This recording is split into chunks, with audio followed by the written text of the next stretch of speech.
FinTech has a different definition according to who are you talking to, as well as in which industry he or she is evolving.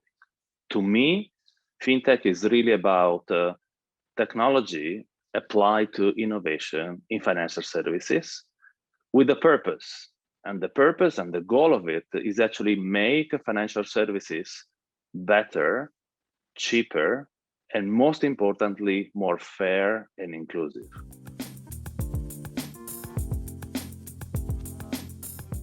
This is the actually main purpose of one of my most famous talks, which is the game of FinTech Thrones, inspired by the famous HBO series.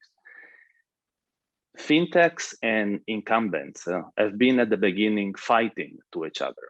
Then they understood that there was room for collaboration, and they ended up fully collaborating.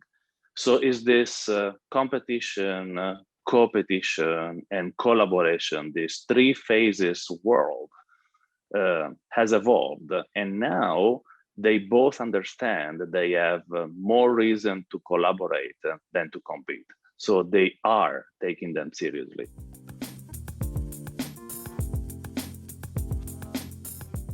Being a startup in the financial services world is a challenge per se, because it's a very regulated world, as well as there is this component of trust and scale that for a small company stays as a challenge. This is why most of the startups that are actually reaching out to a great number of clients potentially, they are either super well funded, which is a challenge per se, or they need a partner such as financial institution to grow and scale. In other parts of the world, such as emerging markets, I'm thinking of Africa, which is my domain of investing. One of the biggest challenges is also access to finance, especially if we talk about early stage and what we call Series A startups, so the startups at the very beginning of their journey.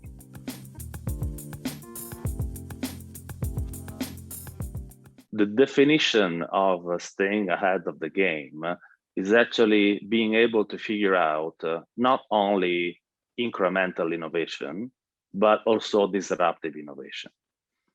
Technically, each company should be able to look at the future that is not simply evolving in the world that they are evolving into, but is also looking at what other forms of disruption may occur.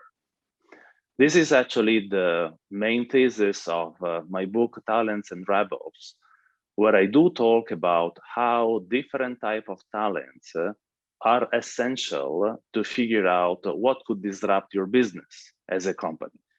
So one of the elements that is key to stay ahead of the game is make sure your company dedicates time and talents to possible disruptions.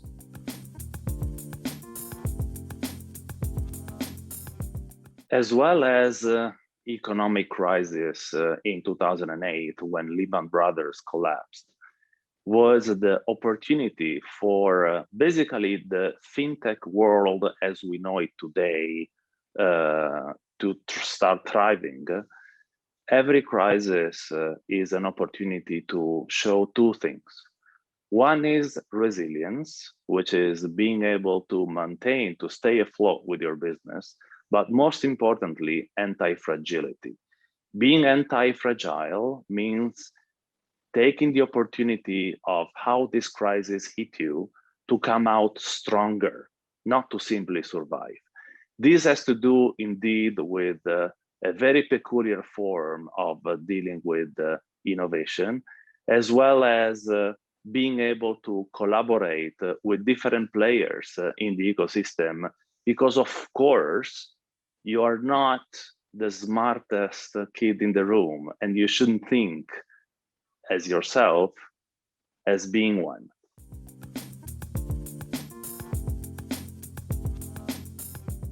In 2008, after Lehman Brothers collapsed, startups started exploiting the inefficiencies, the very basic inefficiencies of the financial system. It started with the whole lending, SME and personal lending, for which banks were really cumbersome and expensive and actually complicated to approach. The example I always use is it was very complicated for a florist, like a store who was selling flowers, to be able to borrow $10,000 before St. Valentine's Day, because for the bank it wasn't worth it, although it was pretty clear that the florist was able to reimburse it only in a couple of weeks. Lending startups, they started exactly with that concept. That's how I explain FinTech, or one of the aspects of FinTech, in a very simple way. So this is the opportunity that grew, that InnoTribe actually took as an ecosystem player after 2008. We launched the first Global Startup Challenge, and we tried to alert the whole financial services systems made by incumbents that startups were coming, and it was rather an opportunity than a threat. So that is the biggest opportunity that InnoTribe unveiled, so this opportunity for collaboration.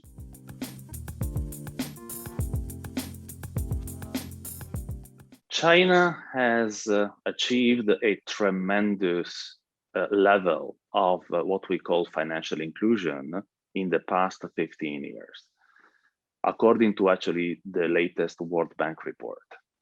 What is interesting is that they immediately understood that phase 2 of financial inclusion, meaning making people smart in managing their money, investing, being able to do all kinds of alternative lending, it was the next wave. After, typically, they managed to reach out to these people and include them financially. This is actually the same thing that will happen to Africa eventually. Africa, if we want to make a comparison, is another continent where financial inclusion became one of the main areas to focus on. And the reason is that the more people are financially included, the more data we can uncover about their usage of money and cash and their economic behaviors.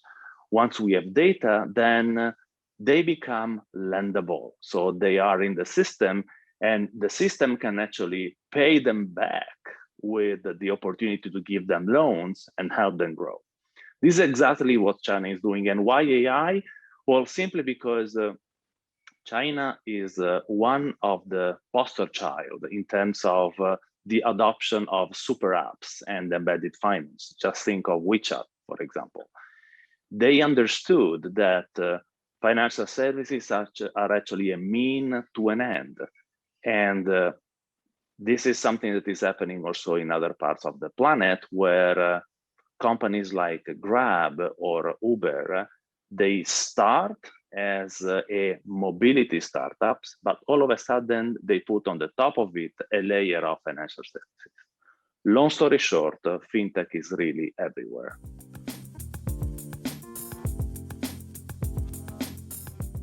Distributed ledgers have been searching their soul for the past 5 or 6 years in the financial services space. I think that, and it's actually one of the beloved topic I love to talk about, the decentralized finance is the future. So if we put aside a little bit of all the speculation aspects of the cryptocurrencies, that typically like Bitcoin, I think that there is a way today to decentralize the way people source and use the money. There is a very simple way to explain it.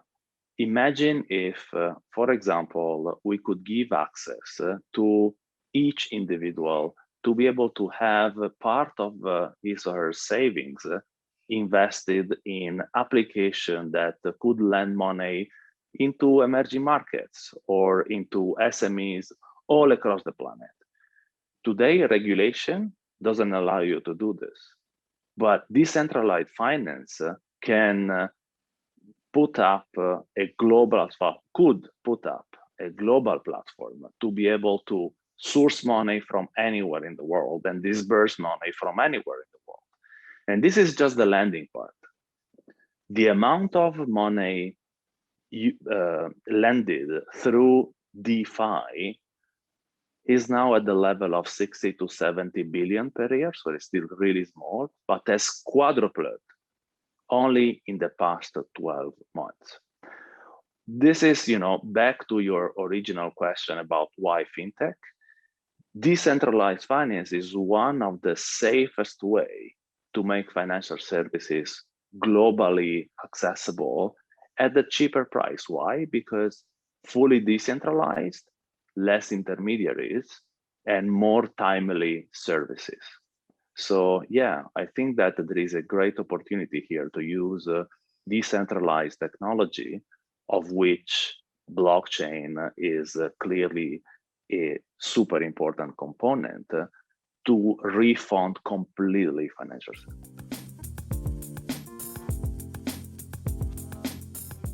So my activity of writing books is actually taking a good chunk of my life, and I'm writing next book about Africa and emerging markets. So I want to tell the stories of amazing entrepreneurs who changed the lives of their countries for the better. The book is going to be called Learning from Africa as in the making. So this is clearly one of the activities that is going to take my time in the coming months. Then there is the whole corporate innovation program activity, which is finding the best opportunities for investment and collaboration. Today, we are doing it already with FTS Group, my company, with the financial institutions and insurances. I believe the time has come to start consulting for large corporates such as the Johnson & Johnson or the Coca-Cola or the Palm Oil or the Total of this world, just to name a few brands, because of the embedded finance theme I was talking about. Financial services will become a fundamental innovation piece of every company on earth. Why? For a globalization effect, and also because usually, cash management, treasury management, the way you borrow and lend money, the way you interact with your suppliers is all about financial services, isn't it? So this is where triggering opportunities to collaborate with startups, it would be a very smart way to use my time. And lastly, of course, opening up, keep sharing my thoughts in conferences and events around the planet, and also making Breaking Banks Europe, which is the podcast that I am managing, more growing, of course.